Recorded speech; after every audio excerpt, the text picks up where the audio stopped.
Hi hello everyone, welcome to my YouTube channel. I am C A Pooja Chaturvedi and group 1 के सारे exams हो चुके हैं। आज फाइनली लास्ट एग्जाम था एंड जिनका सिर्फ फर्स्ट ग्रुप था और रह भी सिर्फ फर्स्ट ग्रुप रह गया है, तो वो लोग सिर्फ अभी 10-15 दिन काफ़ी इन्जॉय करें, उसके बाद सोचे कि क्या करना है रिजल्ट तक के पीरियड में। एंड जिनका अभी सेकेंड ग्रुप है और उनको नेक्स्ट अटेम्प्ट में देना है नवंबर 22 में, तो वो लोग अभी पहले थोड़ा सा ब्रेक लें, 8-10 दिन का ब्रेक लें, उसके बाद अपनी कोचिंग्स वगैरह या जो भी उनको प्रिपरेशन कैसे स्टार्ट करनी है वो स्टार्ट करें, बट अभी बिल्कुल भी नहीं। एंड रिजल्ट के बारे में तो तभी सोचना है जब आईसीए नोटिफिकेशन दे,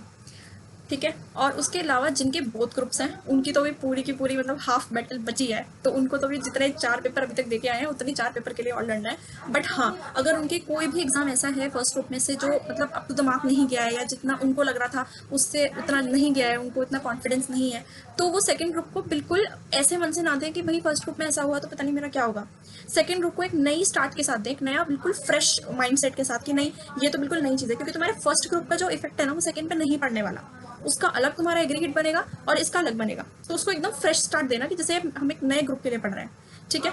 उसके अलावा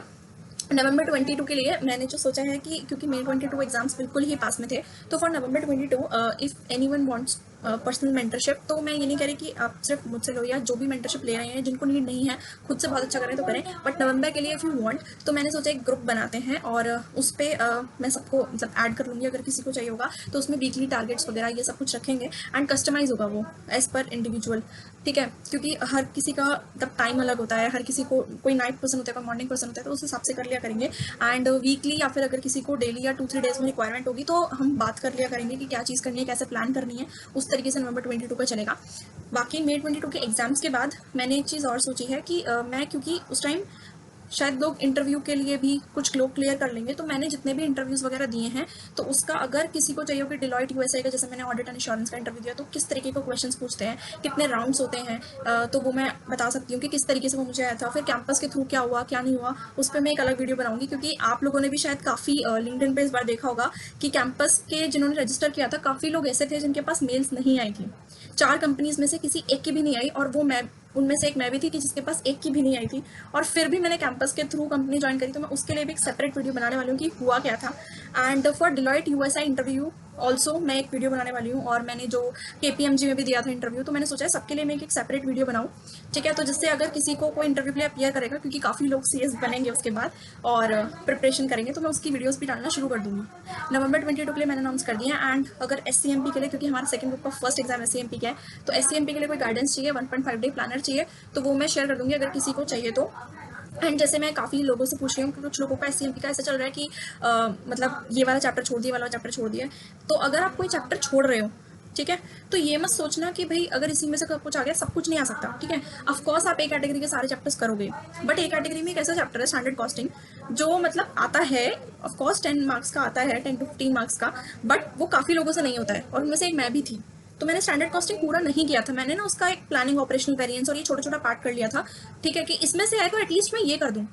तो इस हिसाब से मैंने उसको प्रिपेयर किया था। बट हाँ, मैंने भी छोड़ा था, तो अगर आप कुछ ऐसा छोड़ने का प्लान कर रहे हैं या नहीं हुआ है अब तक, तो उसको प्लीज़ हाथ अब मत लगाइएगा, जितना पढ़ा है ना उसको बहुत अच्छे से रिवाइज करो। एंड एक चीज़ और एससीएमपी के लिए बताना चाहती हूँ कि जैसे लोग बोलते हैं कि थ्योरी पढ़ें, क्वेश्चंस पढ़ें, या थ्योरी मगअप करनी है या केस स्टडी पढ़ें, तो पहली चीज़ थ्योरी मगअप नहीं करनी है, but yes if you are doing सब, आप कुछ मॉडल कर रहे हो, सपोज जैसे कि आपका 6 सिग्मा मॉडल है, तो आप डीएमए डीवी डीएमए आईसी जो उसका मॉडल है, ऑफकोर्स आप पॉइंट्स वही लिखने वाले हो, डिफाइन मेजर पूरे पॉइंट्स वही लिखने वाले हो, ठीक है। उसके अंदर का एक्सप्लेनेशन आप अपनी लैंग्वेज में आराम से लिख सकते हो, ठीक है। आपको कंसेप्ट पता होना चाहिए कि कहता क्या है, कि जैसे वो बोलते हैं कि प्रॉब्लम को आप डिफाइन करें फिर किस तरीके से चीज़ें चलती हैं, कंसेप्ट पता होना चाहिए, बाकी एक्सप्लेनेशन अपनी लैंग्वेज में लिख सकते हो। दूसरी चीज़ कि केस स्टडी का क्वेश्चन है तो उसको कैसे हैंडल करना है। केस स्टडी का क्वेश्चन इस तरीके से हैंडल करना है कि जैसे कि अब सपोज एक केस स्टडी है, उसमें ऑफकोर्स कोई प्रॉब्लम होगी, उसी का सोल्यूशन आपसे वो मांग रहा होगा, यही केस स्टडी का मतलब है। तो अगर कोई प्रॉब्लम है और वो साफ साफ क्वेश्चन बोल रहा है कि आपको इसी मॉडल से वो प्रॉब्लम सॉल्व करनी है,